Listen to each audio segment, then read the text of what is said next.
Hey everyone, it's Dr. Keys. Welcome to the Keys to Confidence podcast. I'm here with Shauna, my wonderful office manager, and we are excited to chat about all things skin, beauty, health, wellness, and to help unlock your inner confidence. If you have any questions you would like me to answer on future episodes, send us a DM on Instagram at KeysMD Cosmetic Clinic or email us at info@keysmd.ca, and I'll try to answer as many as I can on upcoming shows. If you like what you hear, don't forget to share and subscribe so that you never miss another episode and to help us grow. Now let's get started.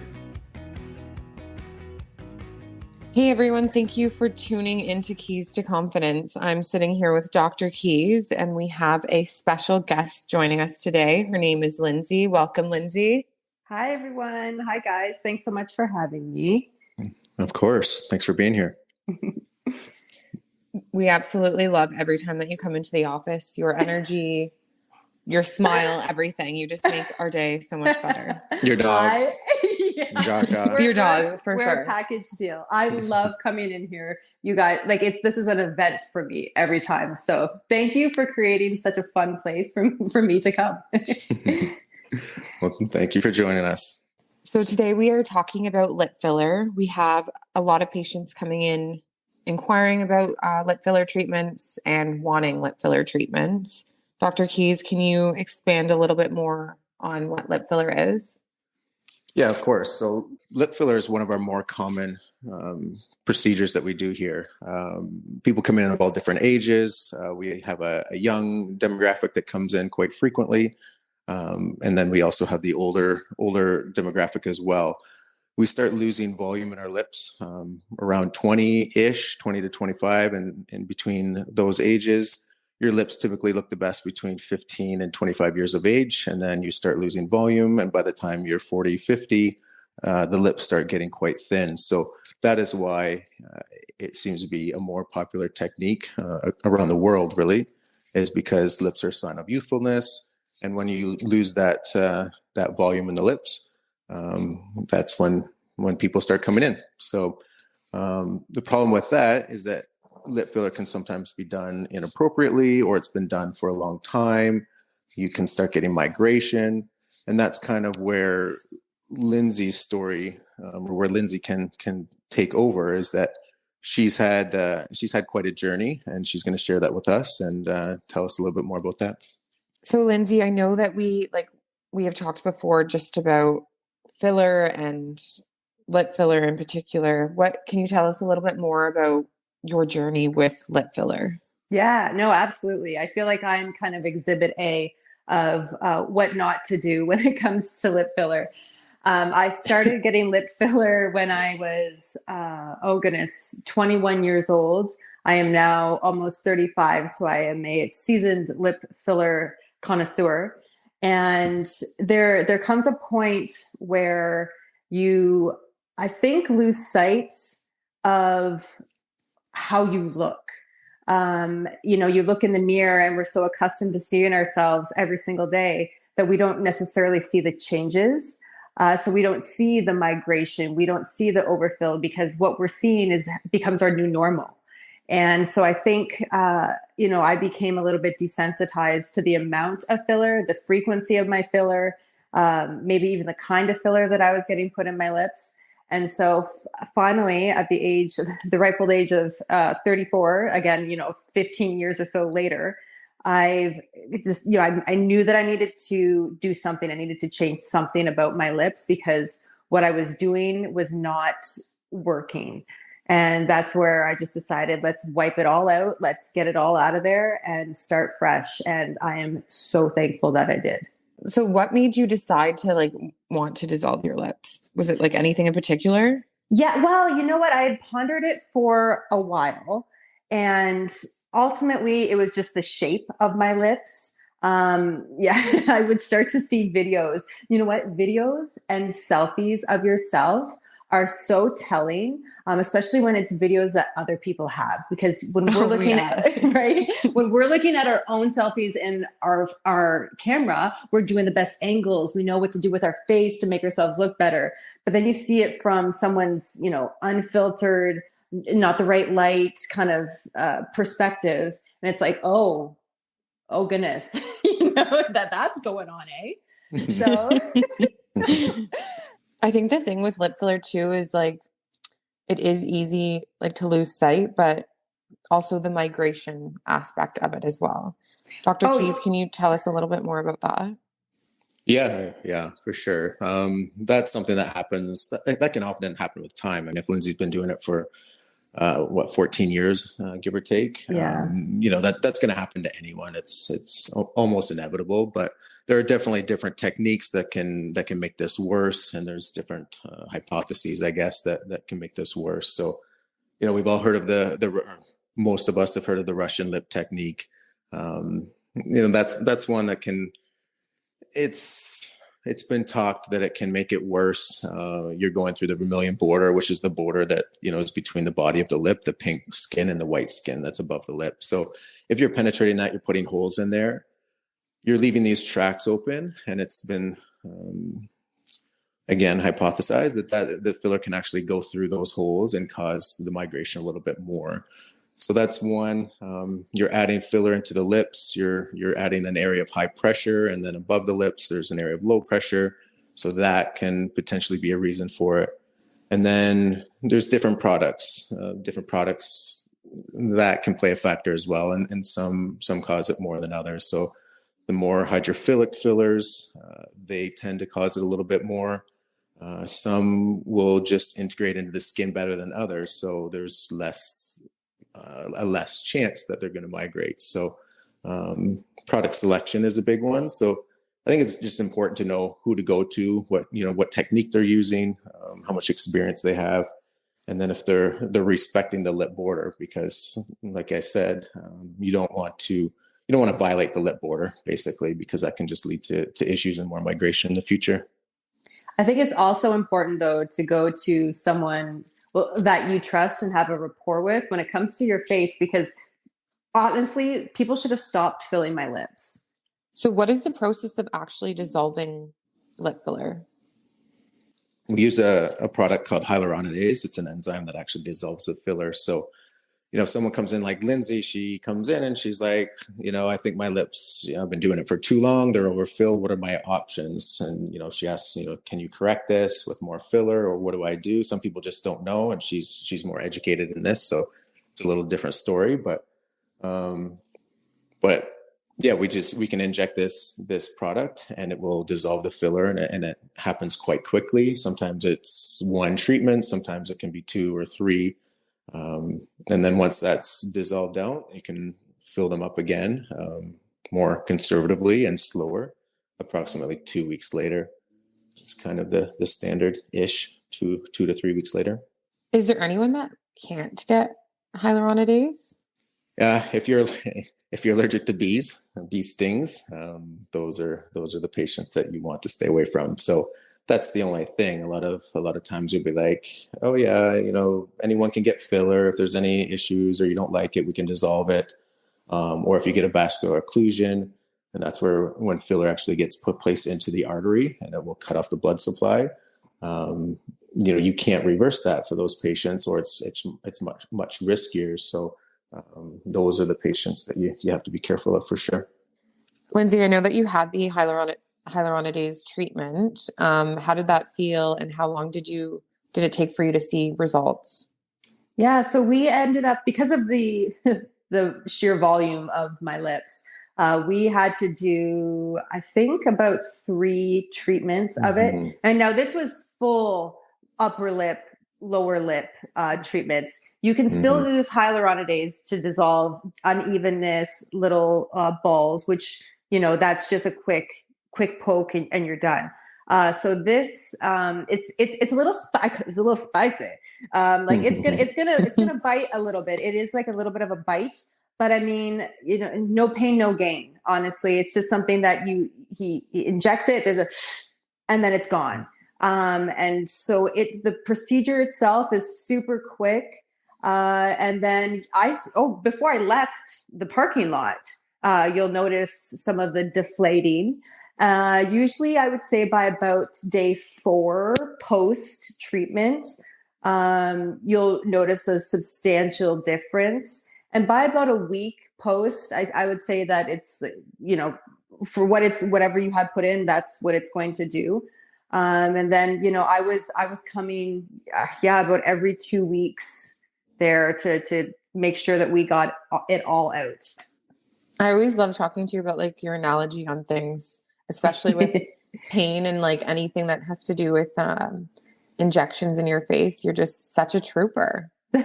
Thanks, girl. The pain is so quick and done. Botox, filler, hyaluronidase, anything. It's that second of injection, and then the pain is gone. And then the results are just so worth that little second of pain. For sure. And like Dr. Keys, I think we timed you the one time of how quick you can do lip injections. And I always tell patients that are nervous, like it's less than 10 minutes or 10 minutes max. It's super fast. Yeah. Yeah.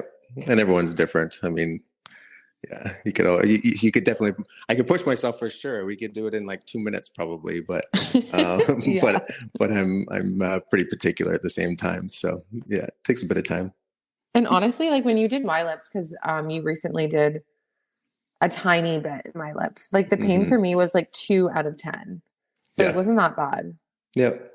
Yeah, with the numbing creams and the lidocaine that's in the filler, it's usually quite tolerable. But yeah, there's a little sting for sure. But let's circle back here, because the whole point in this is that if you don't put yourself in my shoes and you don't put yourself into having an overdone, overfilled lip, you won't even need to go through what I went through. So my case was quite dramatic. So I personally looked very different. But that was the whole point in me doing this. But there is that kind of shock value after you've had your lips dissolved, and then just know that you may need more than one hyaluronidase treatment before you can start refilling again. Yeah, and you didn't really like it, did you? You felt deflated, like you were missing something, right? I felt like oh my god, I felt like when there was like a picture, like an elderly without dentures.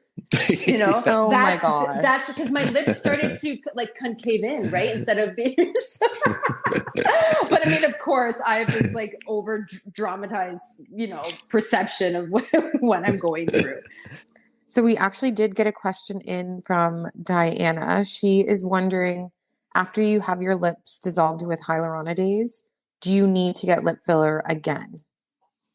No, absolutely not. So some people actually find they look better after, or like Lindsay's saying, like their friends or family are saying you look much better. So it's really whatever you want. It's like Botox. You don't have to continue to, someone just asked me that last night.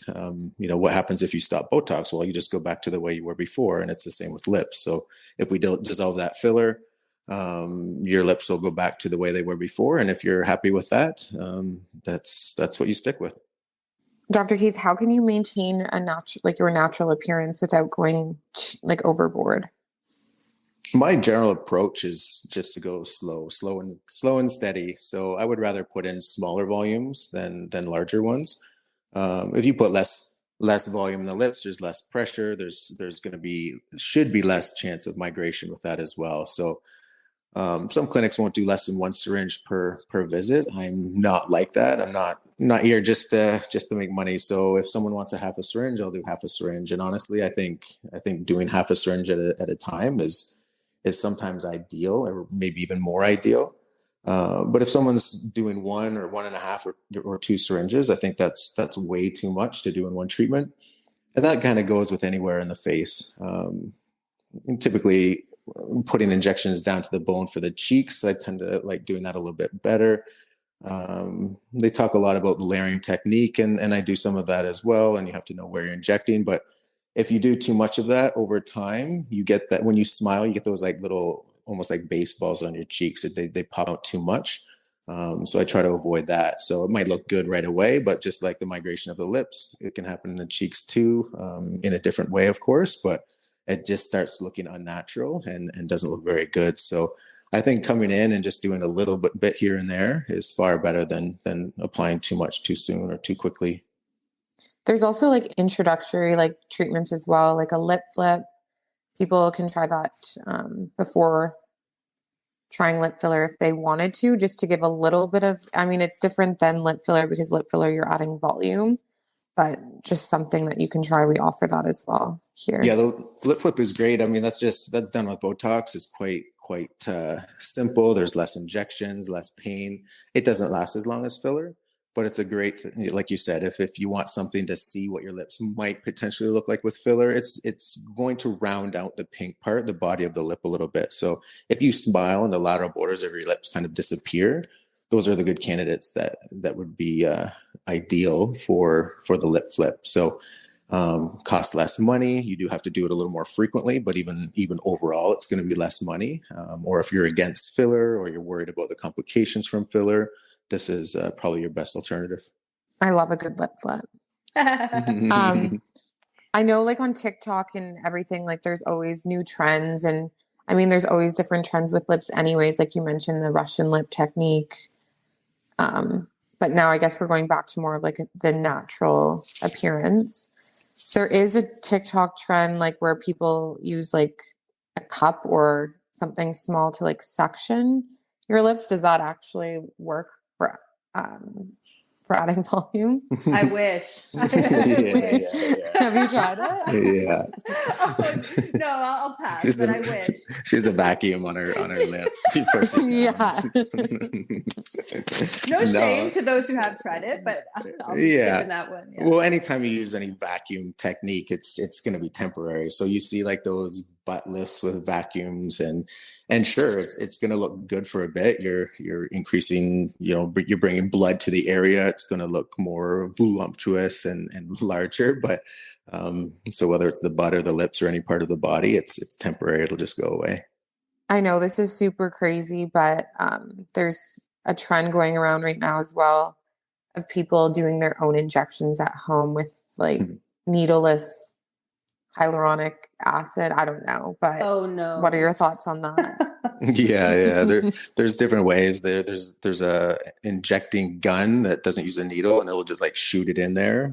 Has not done well. The results aren't good. You can't be as precise with that. So that's a no-no. And the other one is, people will inject their own lips, which is somewhat horrifying to me because of the risk of complication. It's just something that shouldn't be done.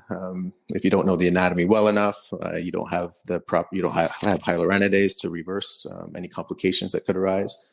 That's something I would definitely not recommend. I don't know if you remember, we had that one patient who was going to her nail salon and she was going to get her nose injected with filler, and the person from the nail salon was going to do it in her back room for like a super cheap price. And, definitely was not registered or, major red flag. No. Was not allowed to be doing injections. And the nose is one of the riskiest areas to inject in general. So you have to be really, really careful with what you're doing and who you're allowing to inject your face, because I mean, it's you. I mean, people see your face all the time, and you just can't let anyone do that. There's some things you just need to leave to a professional. Absolutely. Yes. Anything on your face is included in that. For sure. Definitely. Like seeing some of the trends and like you said, like a girl going to her nail salon in the back room, that is a major red flag. I can't even imagine. Yeah. Same. But I don't need a deal that bad, or I'm going to go to a back room and get my nose injected or something. So Lindsay, after your hyaluronidase treatments, how are you feeling now? Did you get more lip filler? I have, yes. And let me tell you, it was the best thing I've ever done. I definitely lost touch with what was going on my face and my lips. And, again, I work in a professional level job, and, I want to be taken seriously. And, part of that is bringing a professional image to work every day. And I feel right now with what I've done, dissolving and restarting, I feel like I look more natural, more professional, and honestly more youthful. I think I look younger with a more natural set of lips on my face. And, it honestly, the whole process only took, about 6 weeks to dissolve everything for me. Again, that's unique to my case. And then we slowly started putting a half a syringe at a time back in. And, I've now been a few months with not having to do anything, and I'm happy as heck with how I look. As we were saying when you came in here, like your lips look great now. Yeah. And thank you. It's not something that your eyes are drawn to because it's like, oh, you see the migration or you see that they're maybe overdone. It's just like now right. It looks proper. Right. Whereas before, like my lips entered the room before Lindsay entered the room. You know what I mean? I'm an afterthought. So Dr. Keys, if a patient was interested in lip filler or dissolving lip filler, what is the first step that they would have to do? Yeah, I think just getting a hold of us, whether it's through our website or social media, would be the first step, and schedule consultation. We do them free of charge, and I can let you know what I think you need or what you don't need, and go from there. Well, thank you so much, Dr. Keys. That was great. We really appreciate having Lindsay on our show today. Lindsay, thank you so much for sharing your journey with us and being an amazing patient. Like I said, we love having you come in every time. My pleasure. Thank you guys so much. Yeah, always a joy. Thanks, Lindsay. I love you both. Thank you. Thanks for listening today. Join us for our next episode of Keys to Confidence. If you have any questions you would like me to answer on future episodes, send us a DM on Instagram at KeysMD Cosmetic Clinic or email us at info@keysmd.ca, and I'll try to answer as many as I can on upcoming shows. If you like what you hear, don't forget to share and subscribe so that you never miss another episode and to help us grow.